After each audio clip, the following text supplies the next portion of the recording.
নমস্কাৰ আৰু এটা নতুন ভিডিঅ'লৈ আপোনালোকক ৱেলকাম থাকিল। নলবাৰী তাৰকা গৃহটো আছে আৰু সেই তাৰকা গৃহটো একবাৰ যিহেতুকে কাষতে আছোঁ একবাৰ চাই যাওঁ বুলি ভাবিলোঁ আৰু সেইকাৰণে তাৰকা গৃহটো চাবৰ কাৰণে আহিলোঁ।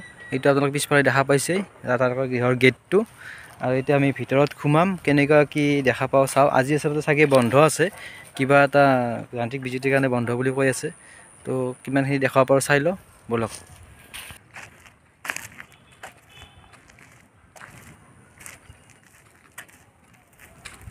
কিবা কয় নেকি আৰু? নাই, ভিতৰতে কেমেৰা বন্ধ, বাহিৰত পাৰি।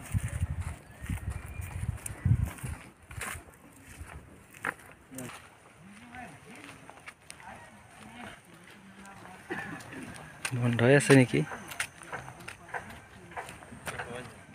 হা বন্ধ নেকি? কিহৰ কাৰণে? মানে কি আমাৰ এটা প্ৰজেক্টৰ বেয়া হৈছে, সেইটো কাৰণে মানে এতিয়া ডিচি মেডামে স্থগিত ৰাখিছে শ্ব'টো। কেইদিনৰ কাৰণে থাকিব? অৱস্থাত নাই বৰ্তমান। কেইদিনৰ কাৰণে? কেইদিন মানে সেইটো জনোৱা নাই, যোৱা নৱেম্বৰৰ 12 তাৰিখে বেয়া হৈছে। তেতিয়াৰ পৰাই বন্ধ আছে। নটিচ মাৰি থৈ দিছে। পালোঁ নটিচখন। তাৰমানে চাগে ভাবিলোঁ নে আগতে মাৰা নেকি, এতিয়া খোলা দিছে। এই নৱেম্বৰৰ 12 তাৰিখে বেয়া হৈছে। এনে ভিতৰত যাব পাৰি? ভিতৰত এনে যাব পাৰি। এনে আৰম্ভ হ'ব না আৰু? আৰম্ভ হ'ব। ভাল কৰাৰ কাৰণে সেই হেৰি পঠাইছে আমাৰ এই পাৰ্টি আহিব, পিছতহে হ'ব। বেংগলোৰৰ পৰা আহিব। হয়, তেখেতে ক'লে কেতিয়াৰ পৰা খোলা দিয়ে এতিয়া গম পাম নহয় জানো? এতিয়া কিন্তু জনাব পৰা আমি অৱস্থাত নাই। তাৰমানে কি ধৰক আমিও নাজানো ইমান কৈছে, আমি কৰিছোঁ।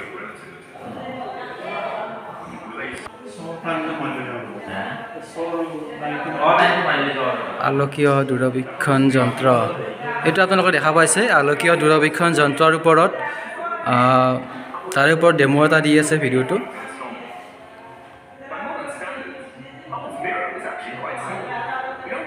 এইটো মানে ছেটেলাইটেৰে আমি কেনেকুৱাকৈ এইবিলাক ফটোবিলাক লওঁ বা কেনেকুৱা কৰোঁ, সেই গোটেইখিনি বস্তু ইয়াতে বুজাই দিছে ধুনীয়াকৈ এই প্লেনেটৰিয়ামটোৰ ভিতৰতে। আৰু আহক আৰু বাকী কি আছে বস্তু আমি চাই লওঁ। এইটো আমাৰ ৰাশি চক্ৰৰ ওপৰত আছে, আপোনালোকে গোটেই দেখা পাইছে। এইটো এই ৰাশিকেইটা চাই লওক।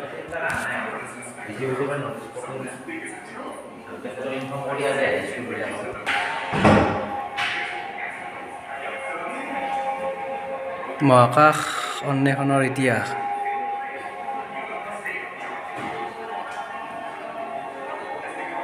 আহি থাকচোন চাই থাকক, একো নাই। সেইফালে আছিলে নেকি ভাবছে না? এইফালে ইমান মনটো নাই। প্ৰসাৰিত ব্ৰহ্মাণ্ড আৰু হাবলৰ সূত্ৰ।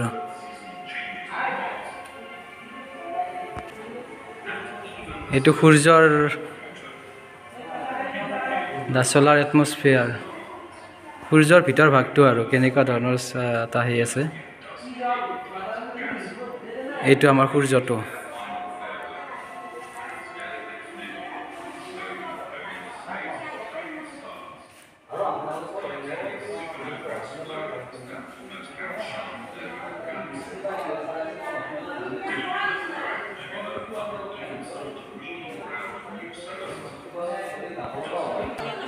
এইটো হ'ল আমাৰ কি বুলি কয়, মহাকৰ্ষণীয় লেন্সিং।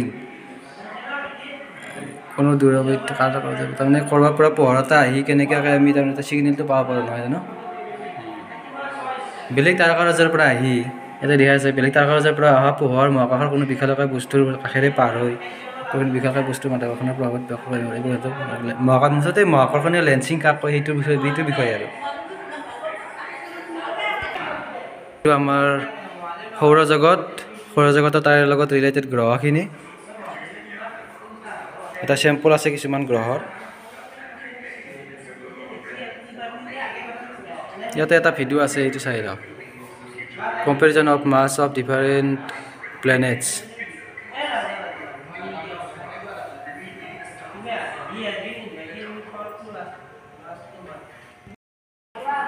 তো এইটোৱে আমি তাৰকা গৃহৰ ভিতৰ ভাগটো।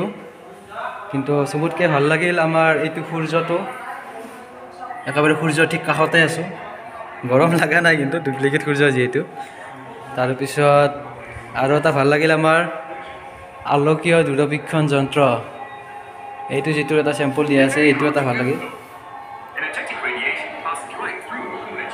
তো এনেকুৱাকৈ গোটেইখিনি বস্তু আছে আৰু এতিয়া বোলে বন্ধ অলপ কিবা এটা বিজুতিৰ কাৰণে বন্ধ কৰি থৈ দিছে আৰু যেতিয়া খোলা যায় ইনফৰ্ম কৰিব আৰু ইনফৰ্ম কৰাৰ সময়ত আমি একবাৰ ভালকৈ চাব আহিম ইয়াতে কাৰণ মেইন যিটো আমাৰ চোৱা সেইটো য'ত তাৰকাগৃহৰ য'ত শ্ব'টো দেখায় আৰু সেইটো বস্তু এটা চাব পৰা নাই সেইকাৰণে বৰ্তমান তো যেতিয়া খোলা দিয়ে আমি আহিম তো এতিয়া ভিডিঅ'টো এইখিনিয়ে আছিল এতিয়া শেষ কৰোঁ বাকী নেক্সট আৰু ভালকৈ একদিন যোনদিনাখন সেই দেখায় গোটেই প্ৰগ্ৰামখিনি আহে ভাল হয় বিজুতি লাইটৰ এইবিলাক ডেক'ৰেশ্যনবিলাক বা শ্ব'টো দেখুৱাব পৰা হয় তেতিয়া আৰু ভালকৈ এটা দেখুৱাম বুলি ভাবিছোঁ তো এই ভিডিঅ'টো আজি এইখিনিতে শেষ কৰিলোঁ ধন্যবাদ